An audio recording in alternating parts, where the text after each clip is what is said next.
everyone, and welcome back to Football Unfiltered. Very special episode for us, and I say that because Football Unfiltered has now completed 18 episodes. That means our little podcast is officially a boy, man, girl, whatever it is you want to say. We're into adulthood now. Congrats to all of you as well for being part of this short journey, and hopefully it'll go on much longer. But we're finally at that point, Harshad. I think it's safe to say the excitement is coming back. We know league football is about to begin, and finally we can talk about less than just transfers. Finally get down to actual match results. We can talk about transfers as well because there's still a few transfers happening. Just a few hours back we were talking about how is it that Manchester City have now bid farewell to Rodri. Rodri's now completed his signing. In fact, on the same plane, I heard that João Cancelo was also on the same flight as he was. I'm not going to buy into the AI-generated images that I saw. But interesting if the two of them travel together, and of course those two signings will bolster this Barcelona side quite a bit. They've been looking at regulars in terms of reaching the business end of the Champions League. La Liga is almost sort of their best friend, or the title is almost guaranteed in most cases for them. But having said that, still a fair few clubs in the business at this point in time. I mean, there's 2 weeks of the window still left. Yeah, so sure. And they're trying to just wrap up some unfinished work. But are United doing that? United aren't doing anything, my friend. Anything at all. Just saw this stat the other day. Even clubs like Coventry, who are going to be playing in the Premier League now this season, have spent more than Manchester United this season. That's bad. And I don't understand what kind of business or the lack of it Manchester United have done so far in this transfer saga. However, it's still not done. I don't know. I'm not hearing much in terms of Manchester United's activity as well, and it's been disappointing, especially because of the kind of season that you had last year where things looked in resurgence.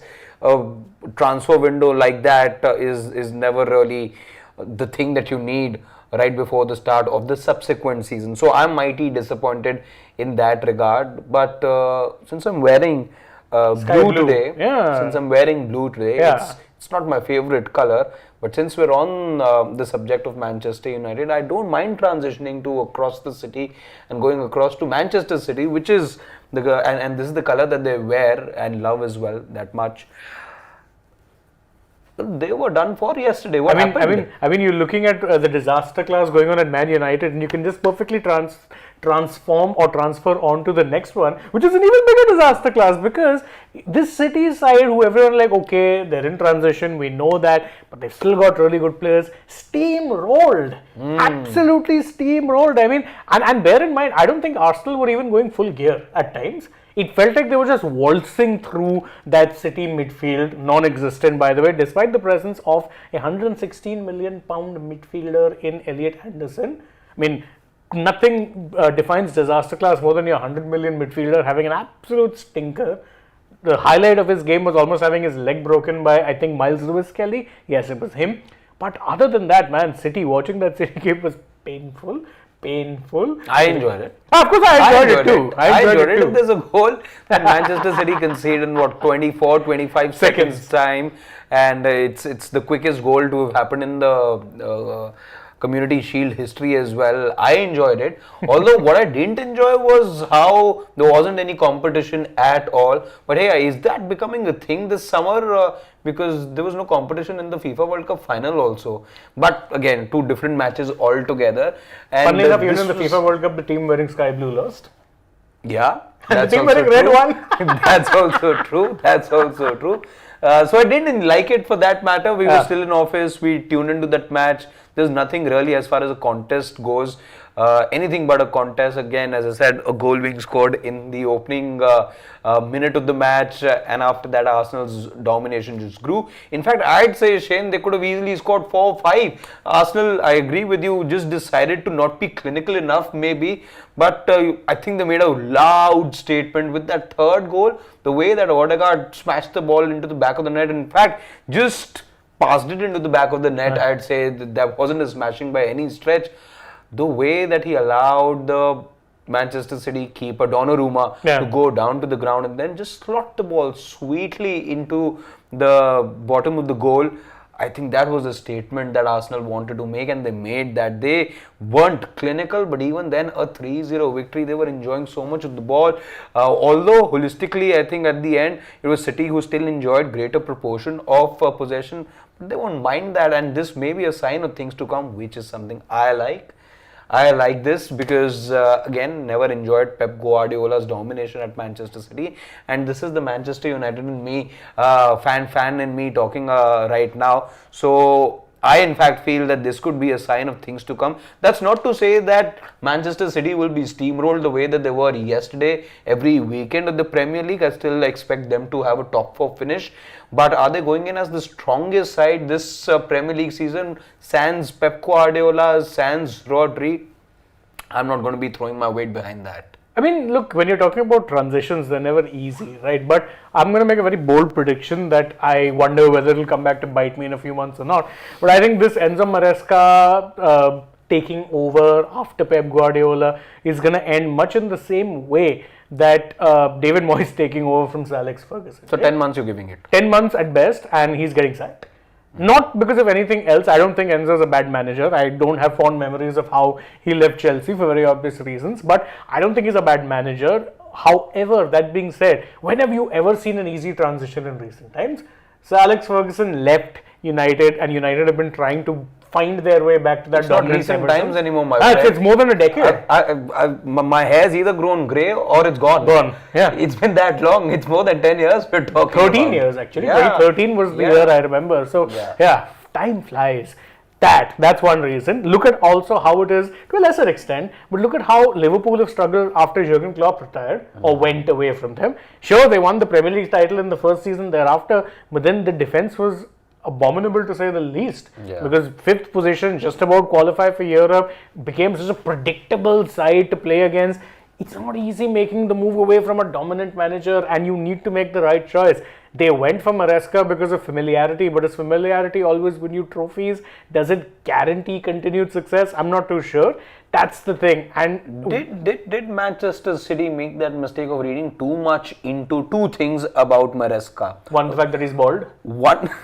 One, the fact maybe because he spent a lot of time with Pep Guardiola, so they believe that there's shared qualities and learnings over there. And did they read too much into what? The 2 trophies that he won with Chelsea? Yeah. Maybe it could be. I think the main thing though was the familiarity aspect. Because remember, he spent time alongside Guardiola, it was at City. Yeah. So I think they went for that sort of a thing where they're like, okay, we know this guy, we're familiar with his footballing ideas, we know he's been mentored as such by Pep, and so we went for him.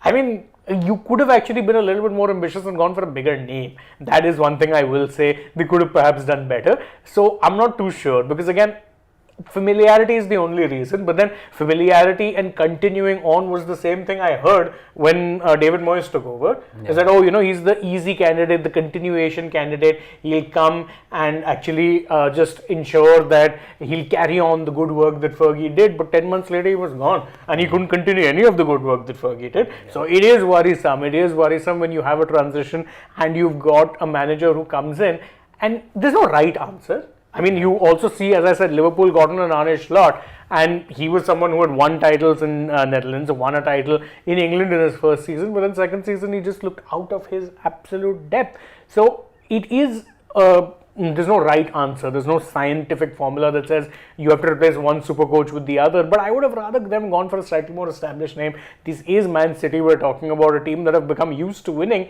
now could be at a situation where they're also going to struggle, because clubs have not had it easy in the immediacy of replacing Pep. We saw Barcelona struggle, Bayern to a lesser extent because they have such a monopoly over the Bundesliga. City, I think, may very well actually go through that phase. It's not going to be that easy. You have to be patient at best, because it's not going to be easy. Speaking of Enzo Maresca, you must now address some of the questions that you guys sent us as well. Of course, many of you saw the match. That's reflective in the comments that we put together. We'll quickly get into the questions, and that truly, again, you guys know it by now, is the one part of this particular show that we really like, just because, again, we're trying to build a small community here, as you know, and it's good to see that so many of you follow and love the sport just as much as we do. Let's try and quickly answer some of the questions that some of you guys had sent to us. Starting with this one from Sachin Kashyap. He's again talking about yesterday's match. Says Arsenal destroyed Manchester City in the Community Shield game. Zolis game was outstanding, making his debut, by the way, for Arsenal. Their recent signing. He says Arteta trusted these players, but the one question is that can Community Shield curse affect Arsenal? I hope it won't. Do you think, he's asking another question over here, says, do you think that Osimhen would be a good signing for the Arteta system if you have Kai Havertz and Gyökeres already there? Yes, he's lethal in the final third, but is Victor Osimhen the same player? No, I mean, Victor Osimhen is a very different player now, and he's been playing in the Turkish league, which is a step down, I'd say, from Serie A. And I don't know where this rumor is coming from. I know he's not himself ruled out, or his agents have not ruled out a move for him, but I don't see Arsenal going for a striker now. I do think if there's any position that they could potentially strengthen, it would be the left wing. It's very obvious that that is what they wanted to do. They tried for Morgan Rogers, they tried for Bradley Barcola. And they tried, of course, how can I forget, for Vinny Jr. That one worked out about, as well as that one time I sent a DM to Angelina Jolie. Same response. Just saying. But keeping the banter aside, I mean, if you're looking at that, Zolis had a good game. But would you trust Zolis to be the first choice left winger? No, I wouldn't. He's someone whose game needs to develop. Obviously, I think this was a game against the City side that was definitely not up for it. So you'd have to ensure that he perhaps doesn't play all the games. Very telling, by the way, that Gabriel Martinelli wasn't in the squad. He wasn't in the squad. Gabriel Jesus wasn't in the squad. And the reason for that is because they are apparently sorting their futures. Jesus has been linked with Napoli. And Martinelli, there was a bid from Galatasaray, it was Gala. And, no, it was Fenerbahce. One of the Turkish clubs. Turned down. He said, I don't want to go to Turkey, which I get, but there's no other interest for him anyway. Osimhen signing, not so sure it helps them at all. They'd probably have to get rid of a forward if they go for Osimhen. I like the third question he asked, though. How do you see Churchill Brothers' return to ISL? I'll answer this one briefly. Churchill Brothers are very much a legacy side in the Indian football system. They've existed since 1988, won a couple of I-League titles, but in recent times, they've really lost their way. I know they won the I-League a year back, but that was also at a time when it was the second division. By and large, they've restricted themselves mostly to playing in Goa and the Goan League, which I think is not a very good thing because, again, I think if you're Indian football, you're trying to develop a fan base, you need all the legacy sides you can get. That's why I wanted Mohan Bagan and East Bengal to join the ISL ASAP, which they did. So I'm glad they're there. The manner in which they've gotten there is very interesting because if they weren't paying that 100 rupee token fee to Jamshedpur, they'd have been playing in the third division of Indian football. Funny how that works out. You can, for $100, buy a seat in the ISL, but again, that's of course the good luck that they had. So I think it'll be a good move. Cautiously optimistic is how I'd say when it comes to their return, because again, it'll take them a season or two to kind of establish themselves. We'll say this though, watch out for their matches against Inter Kashi. Because Kashi, remember, are in the ISL. And you all remember that episode that took place between the two. Oh it went to CAS, it went everywhere. That's going to be fun. So Harleen, another one who's spoken on a similar thing, says, yes, and also a big regular, so special shout out, says, in Maresca's first competitive game as head coach, City conceded after just 24 seconds. Backline struggle with cohesion throughout, conceding 3 goals, leaving large spaces behind their fullbacks. Also, why was Haaland restricted to minimal touches before being substituted? And how can City's creative midfielders improve their angles, which sets up opponents, or which opponents set up in a disciplined mid-block? Good question, but I will tell you this, if you're going to be Manchester City and if you are expecting Maresca ball to have an instant impact, don't. I can again tell you this from experience. It took Maresca about 3 to 4 months to really stamp his authority on the squad and the way they wanted to play. It might take less time because again, City play a very similar style of football already, but you still need to give him a couple of months before you start seeing any sort of a impact of the style, the ideas that he wants to play. Right now, very early days, and I remember pre-season games like this where you'd see sideways passing, very frustrating. The striker is frustrated up front. It was not always great to watch. This is that mode. If he can make it past this, if he's given the chance, that's when you might see something interesting. But I think you need to be patient. You can't read too much into this performance at all. It felt like City were basically just there to get match fitness. They were treating it like a friendly. Next question you've got from Sarat. The Barca fan says, yesterday is kind of a dream day for Barca and their fans. First, love the pace and attacks in their preseason match. Gordon, Adeyemi, both of their paces was excellent. Just a preseason game, but feeling really good. I guess the fact that you managed to confirm pretty much the signing of Spain's World Cup winning captain, one of the best midfielders in the world, would make you feel a lot better. Yeah. But Agiri, Gordon, Adeyemi add some pace. The one thing I will say about Barca, which I don't know if they can address that right now, they really need a number 9. I was about to come to that. Glaring, obvious hole. Lewandowski's gone to the MLS. Ferran Torres has gone to the PSG. European retirement home, PSG. I mean, he's swapped Barca's bench for PSG's bench, so good on him, getting a fat, nice salary packet as well. It feels so much like Spain right now. Of course, with the signing of Rodri, you have to make that joke. But, isn't this the one thing about Spain? I remember the Portugal match in which they were cutting back inside, but there was just nobody to kill it off for them. You wanted somebody in the box, you wanted that presence, you wanted somebody with the alertness and the IQ to be there and just apply the finishing touches. But with Barcelona, not only do they have such a huge Spanish imprint on their squad, but this feels like a very Spain problem as well that Barcelona are faced with right now. They don't have a number 9. Yeah. But talking about the players, I was just looking at the numbers, it's insane. John Garcia, Barcelona and Spain player. Eric Garcia.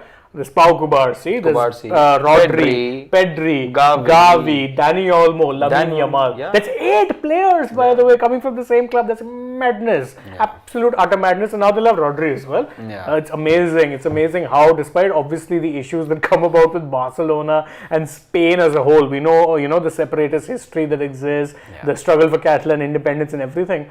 When Catalonia is flourishing, apparently Spain is flourishing. That's funnily enough how it seems to work. Sarat once again back with another comment saying, really loved how they fixed Rodri's price at 60 and easy add-ons, bought Cancelo for free, sold a player for 12 million who hasn't even played in the senior team. Also, I may add, sold Ferran Torres for 50 million.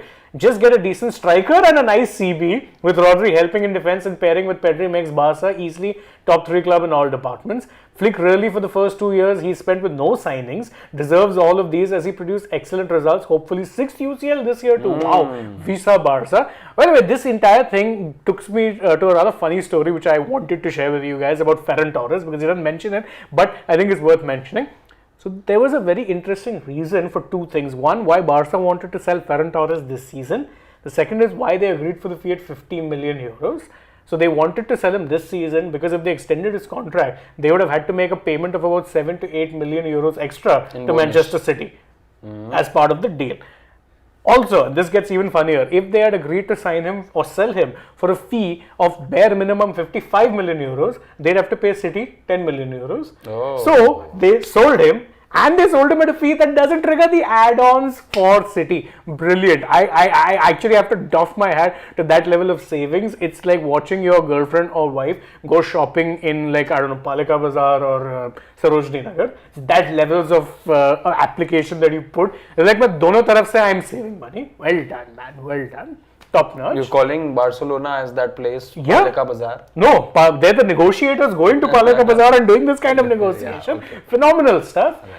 Jim, another regular who comes to. He says, with João Pedro scoring a second half brace in the final friendly against Real Sociedad, how will Chelsea structure their forward line rotation? Does the combination of João, Liam Delap and Danny provide sufficient goal scoring output for the long season? Chelsea question, so I'm going to take this. I think you're going to see one of these players sold and the most likely, also by the way, Liam and Delap are the same player. I need to add that. But you're going to see, I think Delap will be sold. So your actual striker options is going to be João, potentially one of Nico Jackson and Manuel Omega, with Welbeck providing the backup choice. Now, I was very pro the signing of Welbeck for one simple reason. He's happy being a squad player. And second, last year, even at Brighton, he got you 13 Premier League goals. That's not a mean feat for a 35-year-old player. So I do think Chelsea has sorted there. I don't even think they need to sort any business anymore. They just need to ensure you either don't sell Enzo Fernandez or if you do get a lot of money for him.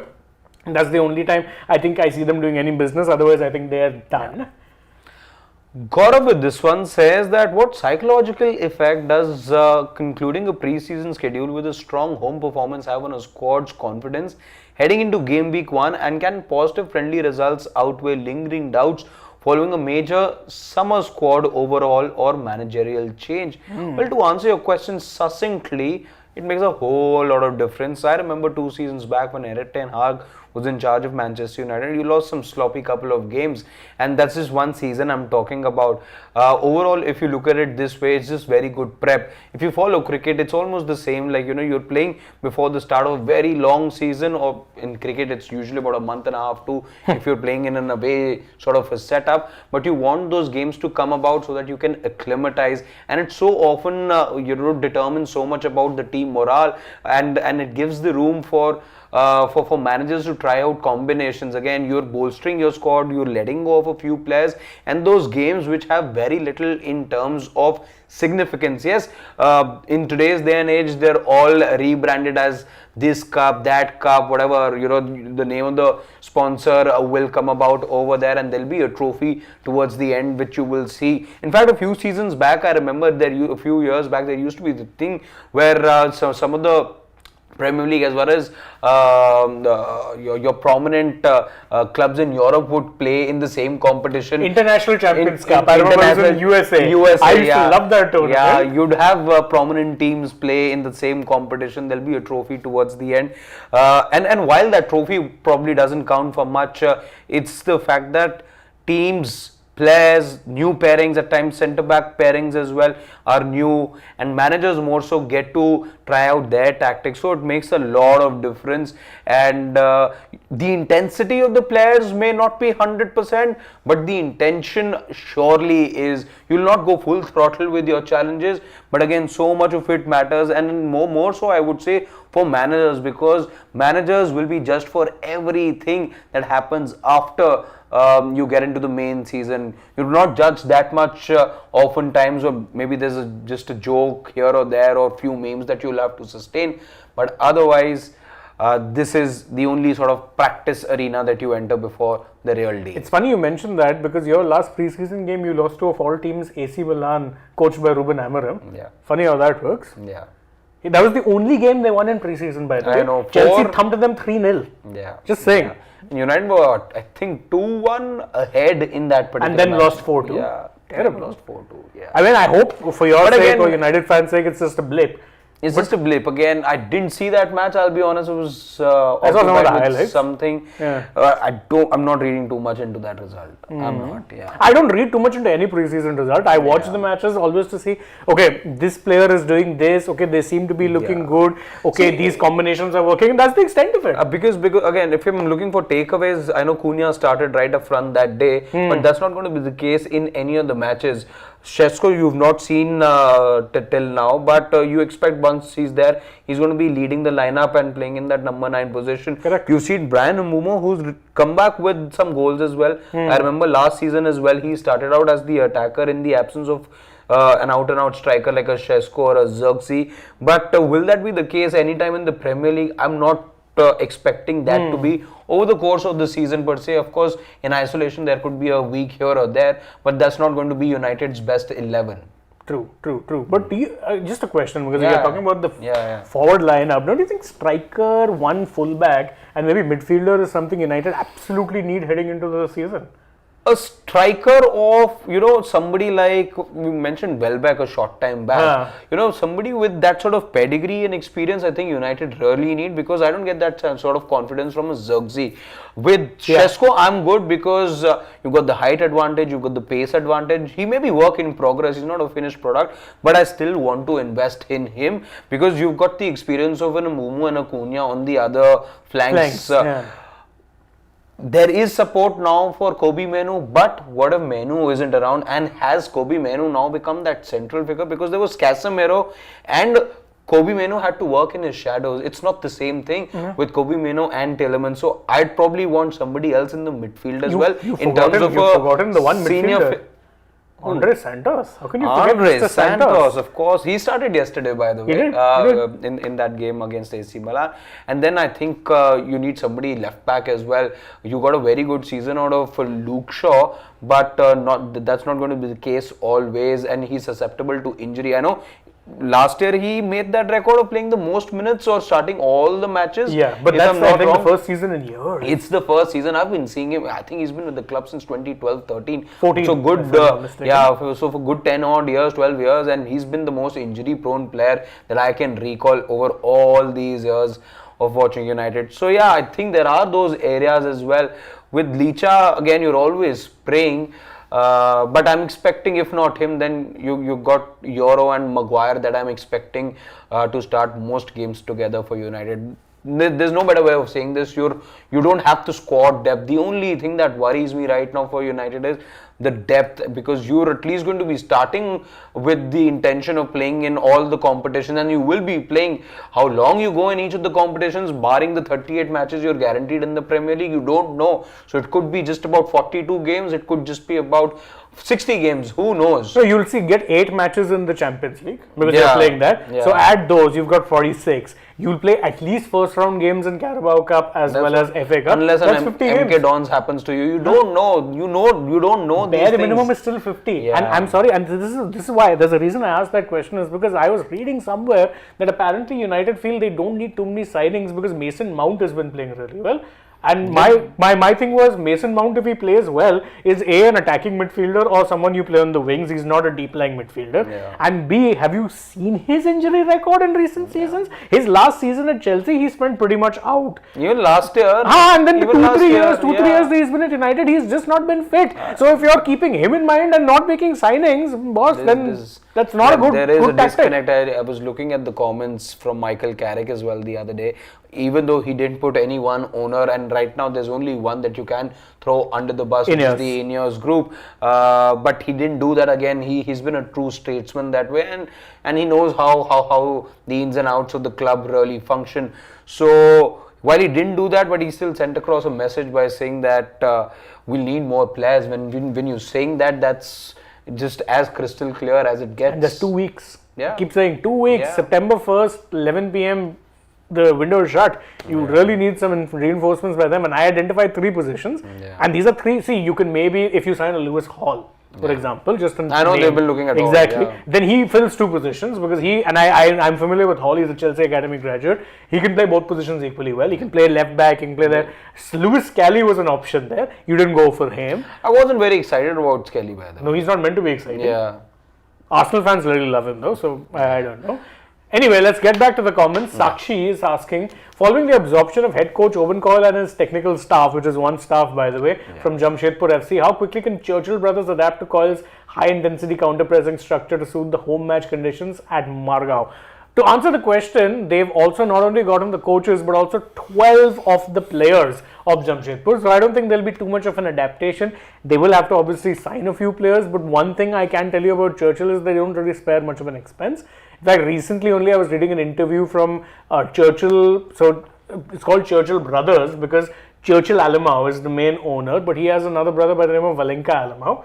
And Valenka, I think, was giving an interview and he said that for us, we never looked at budgets.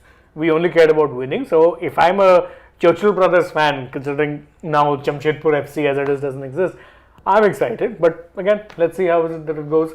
Niharika with a Ronaldo posed question saying, sitting at 76 goals, how will Al Nassr and head coach Jorge Jesus, by the way, the head coach now is Ange Postecoglou. Jorge Jesus is the Portugal manager, just a nugget for you there. How will Al Nassr structure their attacking strategy in the next season to give Ronaldo maximum opportunities to reach that 1,000 goal mark?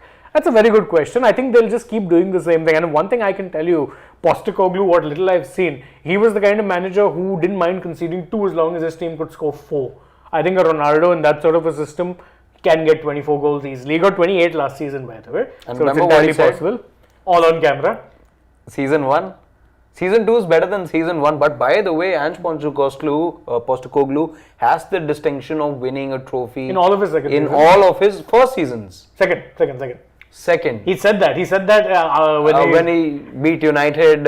When you had in the Europa League. In the Europa League. It was prior to the start of the season. One reporter asked him, and he said that you mostly win things in your second season. He corrected her and said, no, I always win things in my second season. He did, because he got fired thereafter. But I mean, it is what it is. So I think one thing I can tell you about Postecoglou and his Ange ball approach is that it will be very conducive to Ronaldo. I think he'd enjoy playing in that system.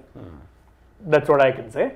Next question we've got from, and we'll take these and then of course head over to the live chat. Karthik, this is a good question. This is a good question. It says rank from 1 to 4 these managers: Ferguson, Pep, Ancelotti, Jose.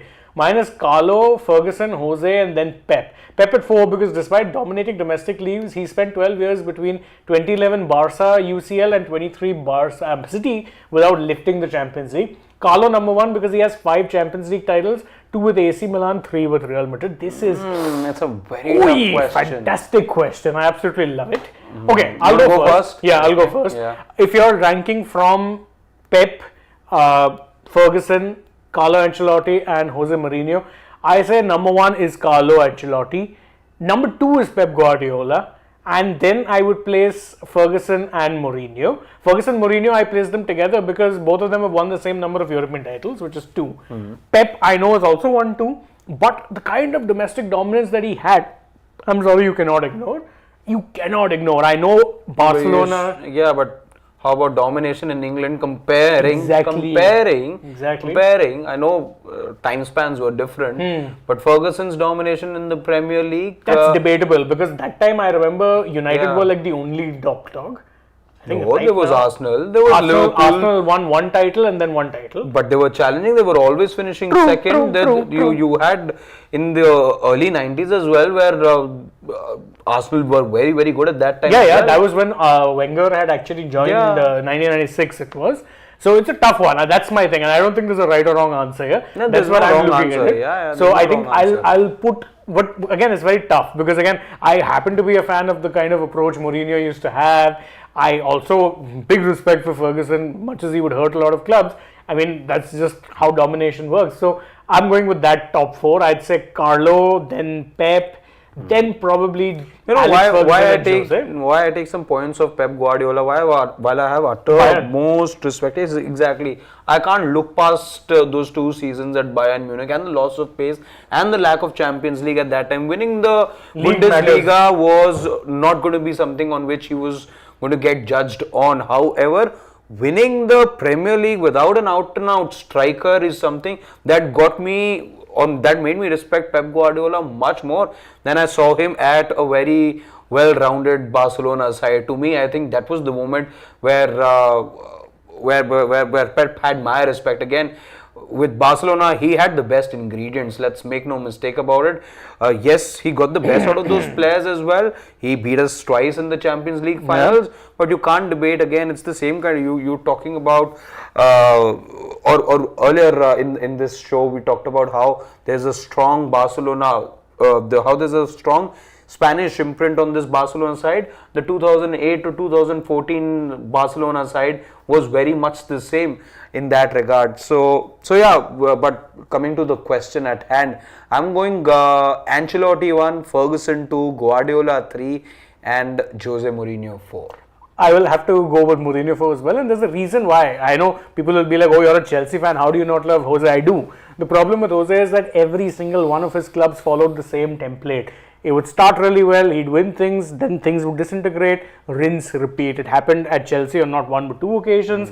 It happened at Inter Milan, it happened at Real Madrid, it happened at Tottenham, it happened at United. It happened pretty much everywhere that he's managed, he's fallen out. So he's a very cyclical kind of a manager. He'll come and dominate for a bit, then go. Why I'd say Ferguson and Guardiola then are higher off than him? Because they had sustained success, the kind of sustained success that Mourinho couldn't dream of. However, if hypothetically, I'm not going to do this right now, but if around that 2010 period when Jose Mourinho was what Jose Mourinho was, I'd be very tempted, if having seen how football's worked out, if I was asked to name a manager to take care of a club that needed uplifting and that needed that one season in which they could win competitions, I'm going to Jose Mourinho and probably not a Pep Guardiola Yeah. or a Sir Alex Ferguson, because let's not forget what he did with Inter and Porto. You can Or Chelsea for that matter. You cannot, and Chelsea for that matter as well. Those were tremendous achievements. Tremendous. I will go out on a limb and say that 15 goals conceded in a single season record that Chelsea have never been broken. Never being broken, because you do not have teams that defend like that anymore. Yeah. Everyone looks to be attacking. Absolutely. Everyone looks to be attacking. Everyone looks to be expansive. Chelsea were called the 1-0 kings at that point in time for a reason. If they scored one, forget about it. Yeah, you you're just not going made past sure them. you were not getting past them. So that is this thing. But again, lovely debate to be having. Kirti, with another Enzo Maresca related question, fine, I'll take this, says, why do Maresca's tactical instructions demand that fullbacks invert into midfield? It reduces the volume of wide crosses, and what does that actually do to an Erling Haaland? Because he requires obviously some of those quick balls. I agree to an extent, but again, I can tell you this, that the one reason that he would oftentimes use that one that one fullback to invert into midfield was to ensure that you would actually have bodies in midfield. I think they're going to be playing a similar system even at City, wherein you're playing a two-man pivot. Sometimes to ensure that doesn't get overrun, he'd ask one fullback. I remember in Chelsea, it was always Cucurella who'd do that, and then he'd ask the other one to actually be making overlapping runs. So Reece James or Malo Gusto, whoever would be on the right back, would be doing that. I don't think it's much of a problem in that regard, because it works out well for them. And what happens is, structure also, one of the attackers will also go wide. So you'll still end up getting those wide, you'll get width. It's not like there's a lack of width. Whether or not the fullback inverts or doesn't invert won't matter. We've got a lot of live chat questions as well. Let's take this one from Venkatesh, I think. Venkatesh says, yesterday in a friendly club match, Real Madrid beat Schalke 3-0. What's your thought about it? And he says that he loves Sports Today. Unfortunately, I did not watch that match or have read about it. So I've read a little about it. I mean, it's around expected lines. Look, this team, by the way, is stacked with talent. They've gone and done an insane run of shopping. And I think what we were all looking for is does that translate to competitive matches? This is not a competitive match, but yeah, it's still friendly and they've done well. But I'll reserve any judgment on them. Two things: one, till they start playing La Liga; second, till they manage to avoid the inevitable Jose Mourinho implosions that end up popping up. Amaya Jayakar is asking Enzo Fernandez to City when they pony up 200 million in pounds. The deadline is gone. The deadline is gone. Now, any negotiations, if they want to do it, will have to be ahead of that. I don't think, by the way, that this is entirely a shut for business kind of thing. I think Chelsea may very well be just trying to drive the price up, saying, okay, you want him, please pay a record fee then. 120 million would have been a record anyway, but now that we've set that deadline and they're saying you're not getting him for that price, come back, but pay more money. Simple as. Twin Simpy is asking a hockey related question, which we will take when we actually cover the hockey game. By the way, we'll be back live for the match. We're also seeing it, keeping a very close eye on it. England now taking the lead with 3-2 now being the scoreline. We're going to be back live for that match as well, don't worry. You've got Kushagra Singh, who says that Barca this year would be illegal with possession, and I will have to agree with that. I mean, you already had such a good midfield. You had De Jong, who obviously won't be playing a few months because he's out injured. Pedri, Gavi, Olmo. Now you're adding Rodri to that. By the way, breaking news coming in. This is where it needs to stop. I know it's from another sport altogether. I'm talking about badminton World Championships. Ayush Shetty's name, I see Chili Paneer has mentioned it. He's pulled off a staggering win against Shiyuki. This was the world number one, the reigning world champion as well. And I remember attending that press conference a few days back before the start of the BWF World Championships. Ayush Shetty was bombarded with questions about Shiyuki. In fact, he's faced him in the past. It didn't work out very well at that time as well. But this is a massive result with everyone watching him. It's ended 21-14, 13-21, 21-19 being the deciding game over there. That's the upset. Wow. Siddharth, by the way, is at the Indira Gandhi Indoor Stadium. Check out, there must be a parallel stream that he may have started already. That is correct. In fact, I have a confirmation he already has. He's there at the venue, so feel free to switch over to that stream if you want to. If you want to discuss more football, stay with us. Or you can just keep toggling, that's okay. You can open Yeah. two tabs. Go slightly down. I don't want to take that one. Yeah, I want to take this one from Sarat, who says that who knows, Gyökeres might be that guy for 70-80 million. No!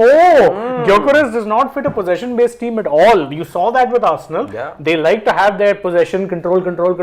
And I know he scored a few goals last year, but his link-up play is horrendous. Please, Sarat, if you value your club, do not go for a Gyökeres. Do not go for a Gyökeres.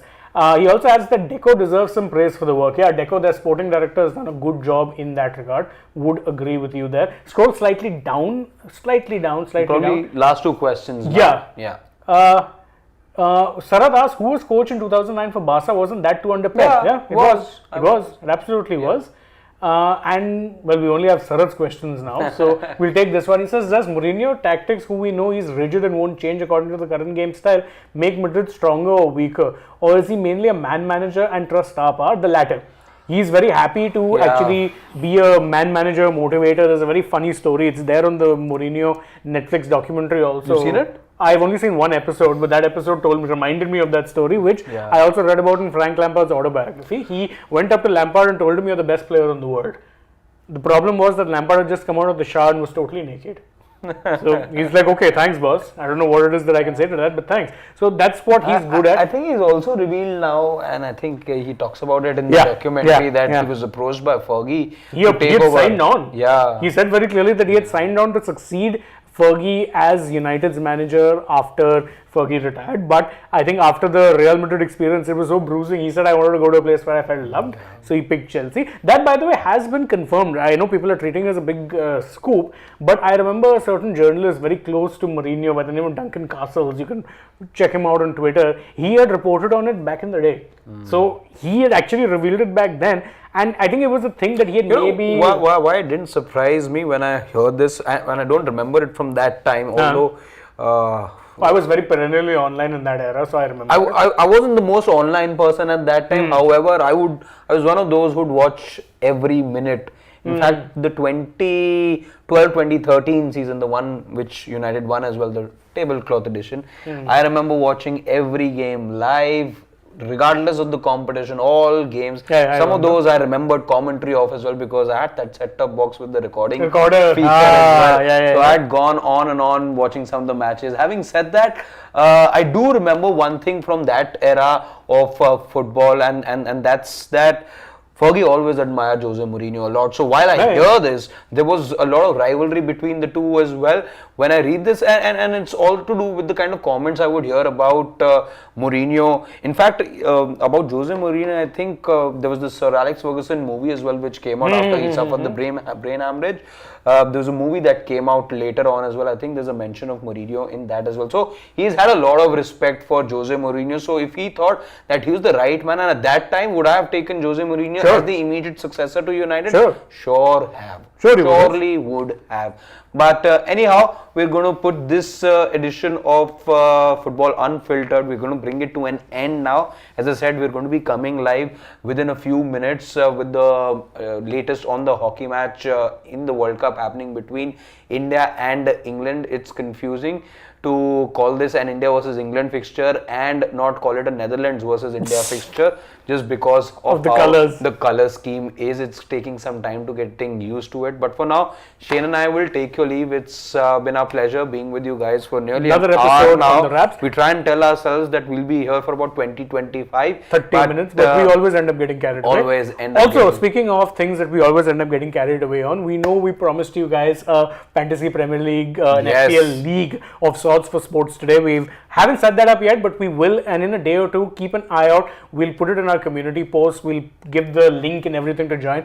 Please join. We'll also be making our teams as well as others in the Sports City team if they're up for it. So join in there as well. It'll be a ton of fun. We can keep having these banters and debates also on the channel. We can totally bring all that happens over the weekend in the fantasy league, bring it to our live chats as well. So love to do that. Look forward to doing that as well. But for now, Shane and I will take your leave. It's been a pleasure talking to you guys. Take good care. Start of the week. Plenty more coming your way. Enjoy. Bye-bye. Take care. Bye-bye.